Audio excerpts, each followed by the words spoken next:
Tiến bầu đèn xì gió phát vào bầu biểu diễn bọn này nó hấp thuốc tính này mà ăn cái thuốc này vào là nó sẽ nuôi và lây cả tổ luôn.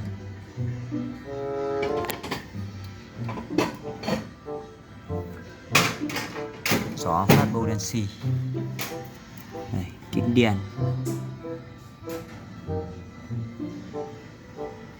kính đỏ bầu đèn xì tường.